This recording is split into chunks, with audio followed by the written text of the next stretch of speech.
Travaux d'aménagement et de réhabilitation. Au niveau de plusieurs stations maritimes et fluviales, la marine marchande gabonaise accélère les chantiers de sa modernisation. Pour en parler avec moi sur ce plateau, Martin Dontountoum, il est le directeur général de la marine marchande au Gabon. Monsieur le directeur général, bienvenue sur ce plateau. Merci, Madame Marielle Biogou, de l'opportunité que vous donnez à l'administration maritime, dont j'ai la charge de s'exprimer à travers vos antennes. C'est un plaisir pour Gabon 24, Monsieur le directeur général, puisque complément d'info, c'est maintenant.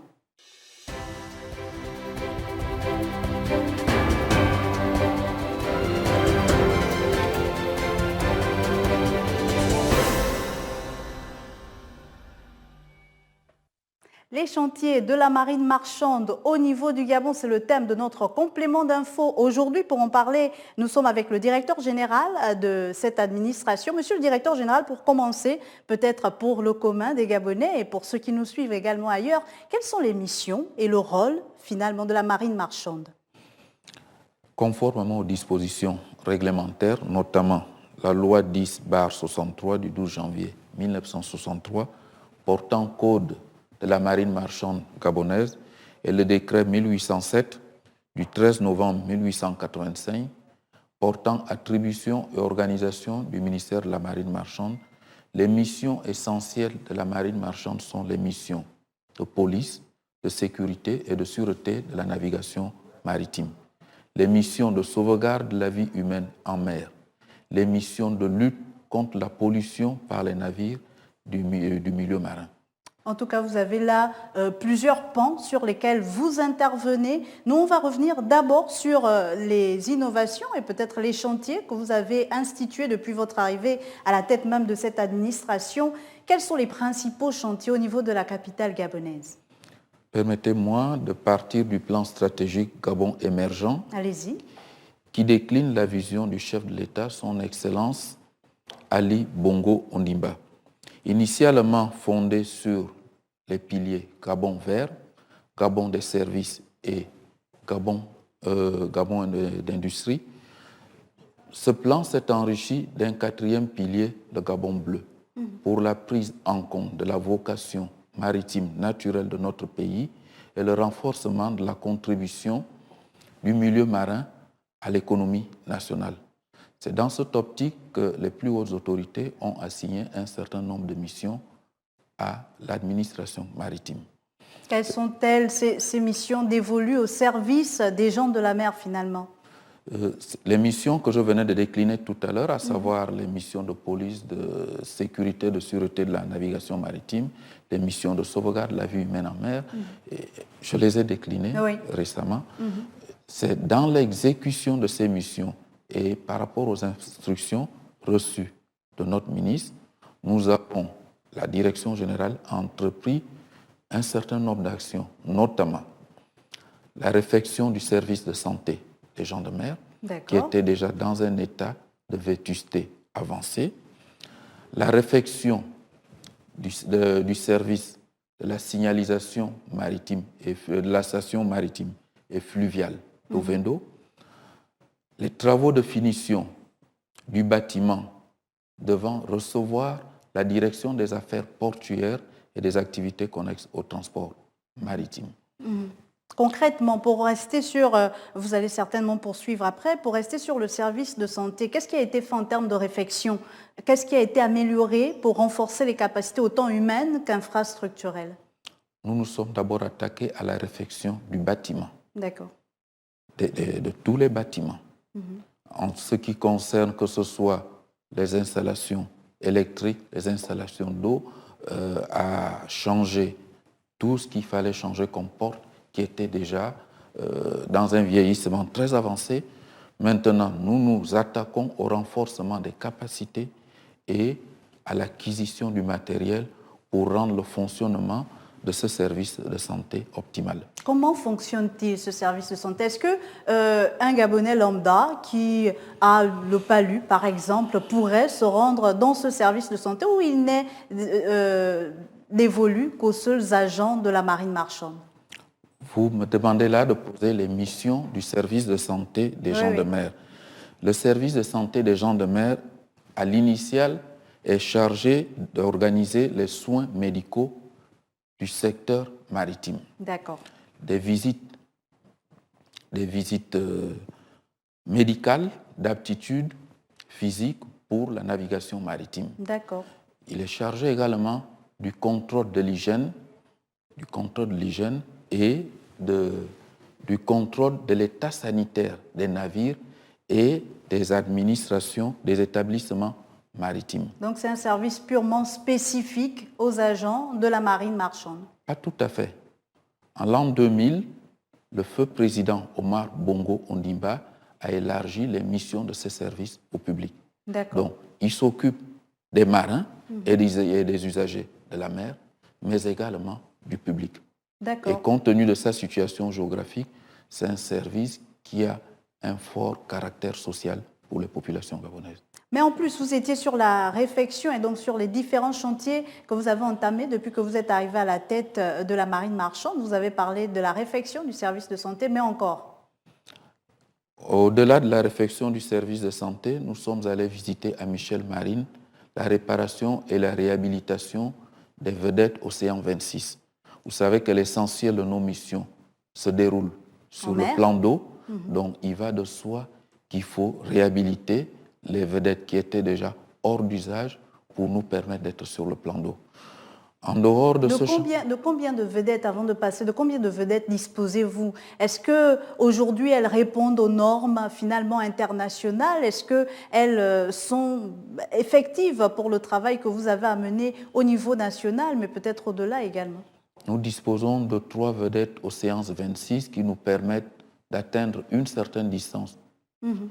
Mais il va de soi que cela n'est pas suffisant. Nous avons 800 km de côte. Quand même. 800 km de côte. Et ces 3 vedettes sont seulement situées à Libreville? Non. Il y a une vedette qui est au sud du Gabon, au niveau de Mayumba, dans la station de la Nyanga. Il y a une vedette pour la délégation maritime de l'Ogooué maritime, à Port-Gentil. Il y a une vedette qui était pour l'estuaire que nous souhaiterions affecter au niveau de Kokobich, parce que c'est une frontière. Et il reste l'acquisition d'au moins 3 vedettes de haute mer et au moins 2 vedettes fluviales pour l'estuaire où le trafic maritime est dense. Quel est le rôle de ces vedettes? Est-ce que c'est de travailler avec des brigades qui vont par exemple assurer la surveillance des côtes gabonaises? Nous avons les missions de police, les missions de sécurité, les missions de contrôle et de surveillance. Et donc on comprend que 3 vedettes, monsieur le directeur général, ce n'est pas suffisant. Qu'est-ce que vous comptez faire pour améliorer finalement ce parc, j'ai envie de dire fluvial, en ce qui concerne ces bateaux?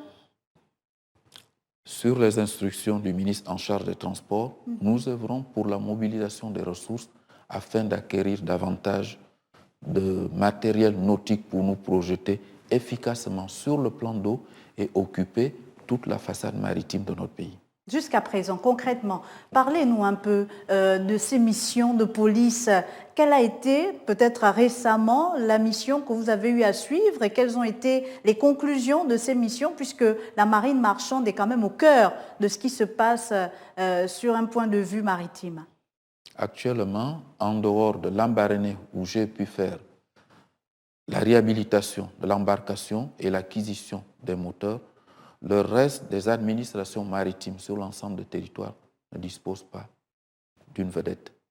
Donc, et c'est encore difficile aujourd'hui de nous imaginer cela, monsieur le directeur général. Nous sommes quand même en 2020. Si l'État gabonais voudrait être assez optimal dans ses missions, il faudra que vous soyez doté du matériel. C'est pourquoi je vous disais tout à l'heure que j'ai trouvé 3 vedettes hors d'usage que je suis en train de réhabiliter et que nous travaillons ardemment avec notre hiérarchie pour qu'on puisse doter la marine marchande des outils de projection sur le plan d'eau, des outils de contrôle et de surveillance des activités sur notre façade maritime. Avant de poursuivre, monsieur le directeur général, sur tous les chantiers que vous avez entamés au niveau de la marine marchande, je vous propose de regarder cet élément de la rédaction de Gabon 24 et on se retrouve juste derrière. Journée mouvementée ce 14 juillet pour le directeur général de la marine marchande. D'abord, il a procédé au constat des conditions de travail du personnel de santé du centre de santé des gens de la mer à Libreville. avant d'aller s'assurer de l'avancée des travaux de réfection et de réhabilitation du nouveau bâtiment construit depuis février 2020 pour accueillir en grande masse les patients. Le service de santé des gens de mer est chargé de l'organisation de soins médicaux dans le secteur maritime. Nous sommes confrontés aujourd'hui à des difficultés dues au matériel. Donc à l'équipement proprement dit, votre visite, sinon le passage des médias au niveau du service de santé des gens de mer, fera en sorte que le gouvernement se penche rapidement sur ce service afin qu'il soit achalandé comme cela se doit.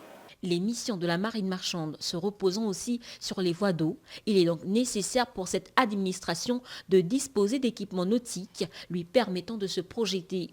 Le directeur général de la marine marchande a donc visité le site de Michel Marine et Barracuda pour d'une part faire l'état des lieux de l'évolution des travaux de réparation et réhabilitation des vedettes de la direction générale de la marine marchande et d'autre part constater l'avancée des travaux du bâtiment devant accueillir la direction des affaires portuaires aux activités annexes au transport maritime. La direction générale de la marine marchande a ouvert plusieurs chantiers. Ce matin, nous sommes passés sur le terrain pour avoir une appréciation de l'évolution de tous ces différents chantiers. Rappelons qu'une rencontre entre le numéro 1 de la marine marchande et ses collaborateurs du centre de santé des gens de la mer est prévue dans les tout prochains jours en vue d'une réflexion approfondie sur l'amélioration de leurs conditions de travail. Et si vous nous rejoignez à l'instant, vous êtes sur Complément d'information et c'est nulle part ailleurs que sur Gabon 24 avec moi pour parler des chantiers à la marine marchande. Monsieur le directeur général de cette administration, Martin Dontoutou. Monsieur le directeur général, on était sur les différents chantiers que vous avez visités. On a vu que c'était une journée assez marathon quand même pour vous. Vous étiez du côté de la marine, de Michel Marine, on l'a dit, mais également de Barracuda. Oui. Qu'est-ce qui en est là-bas du côté de Barracuda? Est-ce que c'est également la réflexion des vedettes ou est-ce qu'il y a autre chose? Au niveau du Barracuda, il y a plusieurs activités. Il y a eu la réfection de la station maritime et fluviale d'Ovendo. Il y a eu les travaux de finition du bâtiment devant accueillir la direction des affaires portuaires. Mais il y a également les travaux de terrassement, d'études géotechniques et topographiques pour le site qui devra accueillir le siège de la Direction générale de la marine marchande. On a beaucoup parlé de la capitale gabonaise, mais qu'est-ce qui en est de l'intérieur du pays? Est-ce que vous comptez faire ce même marathon pour les 8 autres provinces? Ça se fait déjà, madame. Nous avons au niveau de Kango, mes prédécesseurs ont commencé les travaux pour la station fluviale de Kango. D'accord. Les travaux de la délégation provinciale du Moyen-Ogoué, la maison. Les travaux sont achevés au niveau du bâtiment du directeur. Il reste la barrière à ériger. Au niveau de la Nyanga, nous avons la délégation des affaires maritimes et fluviales de la Nyanga, exactement au niveau de Mayumba. Oui. Les bâtiments devant abriter les services de cette délégation sont déjà achevés. Il reste la réception et la construction des logements d'astreinte pour les fonctionnaires des affaires maritimes. Et du côté de Port-Gentil? Du côté de Port-Gentil, nous ne sommes pas en travaux. Parce que, figurez-vous, nous effectuons ces travaux avec les recettes propres générées par les redevances des prestations que nous fournissons aux usagers du secteur maritime et avec une partie du budget. Et c'est en fonction de la conjoncture économique que les travaux peuvent suivre un rythme accéléré ou un rythme ralenti. D'ailleurs, à votre niveau, comment vous travaillez à la sécurisation finalement des recettes au sein de l'administration dont vous avez la charge? Il ne s'agit pas de la politique de la direction générale, mais d'une politique du gouvernement de la République qui consiste à sécuriser les deniers publics. En ce sens, nous avons créé en application des instructions données par le ministre en charge des Transports, nous avons créé une salle de facturation, de comptabilité et de recouvrement. Et nous avons déjà équipé cette salle et incessamment, les activités de ce service vont être effectives. Concrètement, comment elles sont perçues finalement, ces taxes, j'ai envie de dire comme ça, ces recettes, comment sont-elles perçues? Par rapport à quel genre d'activité? Parce que pour le commun des mortels, on se dit que la marine marchande, c'est pour certaines, une catégorie de personnes. Pour expliquer aux Gabonais qui vous regardent. Nos prestations s'adressent aux navires et aux navigants, les marins. À quel type de navire? Les navires marchands et les marins. D'accord. Sinon le personnel qui travaille en mer. Lorsqu'un navire arrive, le contact se fait par le pilote, mais par les inspecteurs des affaires maritimes, pour voir est-ce que le navire est en règle, pour voir s'il y a des avaries. C'est toutes ces prestations qui donnent lieu à des redevances qui sont payées par les opérateurs économiques. Comment les différentes stations maritimes et fluviales du pays travaillent-elles en collaboration, surtout pour la sécurisation de ces recettes-là? Jusqu'à présent, selon Est-ce qu'il y a une concentration, par exemple, qui est faite au niveau de Libreville, la capitale, ou est-ce qu'il y a une gestion autonome? La marine marchande dispose des comptes gérés par le Trésor public et les activités qui génèrent des redevances, on établit des chèques à l'ordre de l'institution qui sont déposés dans les trésors et le Trésor a ses canaux pour que l'argent arrive dans le compte de l'État. Et à partir de là, il y a la quote-part de l'État qui est prélevée. Il y a une ristourne qui nous est faite et qui est gérée par l'agence comptable. C'est à partir de là que nous pouvons exprimer nos besoins par les facturations et nos fournisseurs sont payés. On parle également de la contribution de la marine marchande au produit intérieur brut au niveau national. Quelle est cette contribution-là? Comment se présente-t-elle pour peut-être cette année 2019-2020, mais peut-être pour l'année antérieure 2018-2019, parce qu'on connaît tous la crise sanitaire qui frappe actuellement le pays? La contribution réelle en termes de chiffres ou de pourcentage est difficile parce qu'il s'agit des services pour une administration publique. Mais on peut l'apprécier en regardant le rôle de l'administration. Tout ce que nous importons transite par la mer, par des navires marchands. Et tout ce que nous importons ou tout ce que nous exportons, nos produits, pour vendre à l'extérieur, passe par la mer. Et la marine marchande a la régulation des transports maritimes. En cela, elle a une mission importante d'administration publique. On peut mesurer le poids, mais il me sera difficile sur votre plateau de vous dire ça produit exactement tant. Qu'est-ce qu'on peut envisager? Quelles sont les perspectives qu'au niveau de votre administration, vous pouvez envisager pour cette année déjà 2020, puisqu'on est en train de sortir de la crise sanitaire, mais peut-être pour les années à venir, par rapport aux années précédentes qui ont été quand même difficiles du point de vue du matériel dont vous ne disposiez pas assez, du point de vue du nombre de navires? Est-ce qu'on peut envisager un meilleur rendement de la marine marchande? Bien sûr, sur instruction du ministre en charge des transports et des plus hautes autorités, nous sommes des exécutants. Nous nous appliquons à moderniser l'administration maritime. Nous nous appliquons à acquérir le matériel. Vous voyez, des navettes qui étaient déjà hors d'usage depuis plus de 3 ans, nous sommes en train de les refaire. Nous sommes en train de nous battre avec les recettes propres, avec le budget de l'État, pour acquérir les moteurs, pour équiper ces navettes, pour acquérir davantage de navettes haute mer, pour que le rendement actuel de la marine marchande soit multiplié par 3. Après cette première phase de chantier, de réflexion, de réhabilitation, qu'est-ce qui est prévu au niveau de la marine marchande? En dehors des chantiers que nous venons d'énoncer, il y a l'initiation à la discipline militaire. Nous sommes déjà engagés sur ce chantier, mais c'est la pandémie actuelle qui a bloqué la formation militaire pour le renforcement des capacités des agents de la marine marchande. Est-ce qu'elle sera adressée, cette formation, finalement à tous les agents ou à un type d'agent en particulier? Des agents, d'abord dans un premier temps, aux agents qui sont du corps des affaires maritimes. Et comme à la marine marchande, il n'y a pas que des agents qui sont du corps des affaires maritimes, il y a beaucoup d'autres agents qui ne sont pas de ce corps. Ça va de soi, puisque ces agents exécutent des tâches au quotidien, que la formation devrait s'élargir à d'autres agents qui sont de la marine marchande, qui ne sont pas du corps, pour avoir un basculement de ceux qui ne sont pas du corps à rentrer dans le corps des affaires maritimes. On parle beaucoup plus aujourd'hui de formation professionnalisante et donc d'aller susciter les vocations chez les plus jeunes. Est-ce que, à votre niveau, au niveau de votre administration, vous avez pensé à initier des ateliers de formation, peut-être des ateliers de sensibilisation au métier de la marine marchande? Il y a les journées de la mer qui, depuis un certain temps, n'ont pas été organisées chez nous.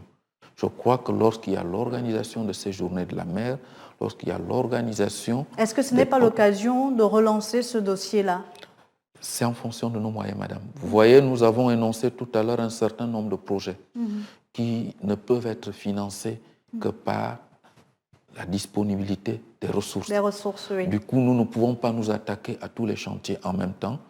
Nous privilégions les plus urgents et nous y allons progressivement. On a envie de comprendre également comment se passe la collaboration avec d'autres services, parce que vous n'êtes pas un service concentré sur lui-même, vous travaillez avec la douane, vous travaillez avec beaucoup de services. Comment ça se passe concrètement au niveau du port? On a par exemple certains commerçants qui se plaignent souvent des prix d'aconnage, de la marchandise, etc. Est-ce que la marine marchande a également un rôle sur la fixation de ces prix-là? De prime abord, non, mais les autorités portuaires veille à ce que les prix ne s'emballent pas, qu'on n'ait pas un retour de vie chère. Comment vous travaillez en collaboration avec le port?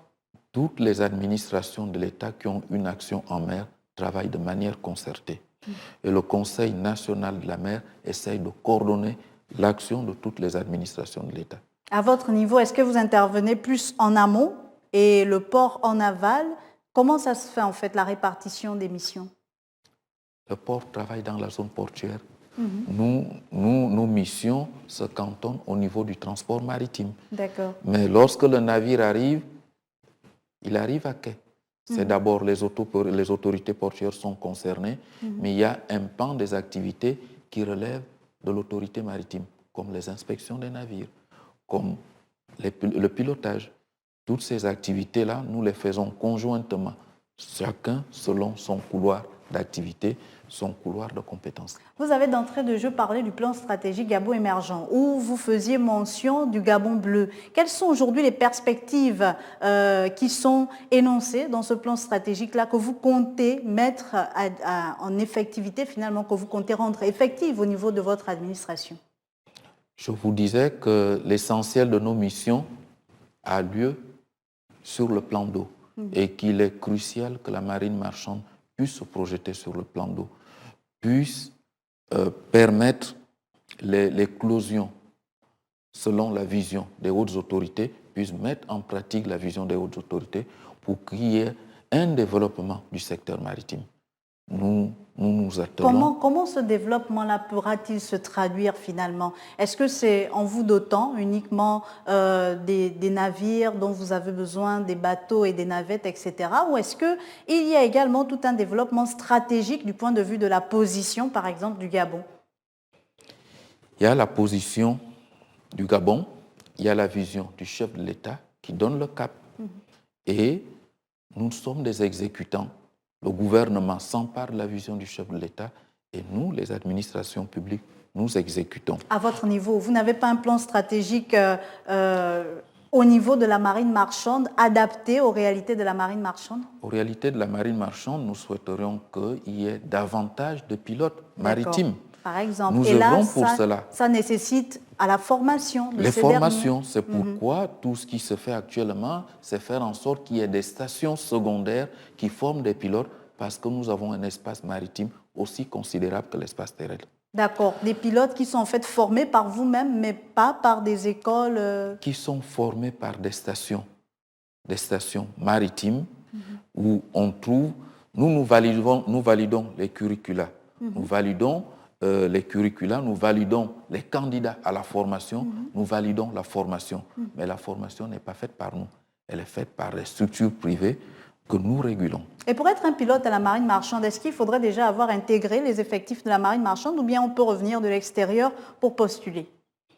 Il faut déjà avoir le profil du candidat. En général, c'est les bacs scientifiques. Et ensuite, il faut poser un dossier dans une structure qui a besoin de pilotes pour la formation. Naturellement, la marine marchande reçoit les demandes des opérateurs, peut publier les besoins dans Oui. le domaine pour susciter l'intérêt des candidats. Et ensuite, nous suivons les formations, nous validons les formations comme je l'indiquais. En plus des pilotes, il y a plusieurs métiers dont regorge la marine marchande. Est-ce qu'il n'y a que sur ce pan-là où le besoin se fait ressentir? Il n'y a pas que sur ce pan, il y a les inspecteurs des navires par l'État du port. Je précise que la marine, le Gabon est membre de l'Organisation maritime internationale qui prône la politique maritime des États membres. C'est cette politique qui est adoptée par les États membres que l'administration maritime essaye de déployer. Concrètement, pour finir, Monsieur le Directeur Général, on retient que vous avez initié plusieurs chantiers depuis votre arrivée à la marine marchande. Où en est-on dans l'exécution de ces chantiers et vers où va-t-on pour l'effectivité de ces chantiers? Je n'ai pas initié plusieurs chantiers, comme vous dites. J'ai plutôt appliqué la vision des hautes autorités. Bien sûr. Et les instructions que nous avons reçues de notre hiérarchie. Vous avez vu dans votre reportage que beaucoup de chantiers ont démarré. Le rythme est fonction de nos ressources, de nos modestes ressources, mais il y a des chantiers qui vont arriver à terme d'ici un mois, d'autres viendront progressivement en fonction du financement disponible. Merci à vous, Monsieur le Directeur Général de la Marine Marchande, Martin Ndontoutoum. Je rappelle qu'avec vous, nous sommes revenus donc sur les chantiers de la Marine Marchande au Gabon. Merci d'avoir accepté l'invitation de Gabon 24. Permettez-moi, Madame, je voudrais m'acquitter d'un humble devoir, celui de remercier le Président de la République, chef de l'État, son Excellence Ali Bongo Ondimba, pour le choix porté sur ma modeste personne pour diriger l'administration maritime. Compte tenu de la circonstance, de l'actualité de l'heure, permettez-moi également, par votre antenne, de féliciter respectueusement Madame Rose Christiane Oussoukara Ponda pour ses nouvelles fonctions de Premier ministre de la République gabonaise. Et c'est nous qui vous remercions, Monsieur le Directeur Général, d'être passé donc sur ce plateau. Merci à vous également, chers téléspectateurs, d'avoir été des nôtres. Je vous dis donc à très vite sur Gabon 24.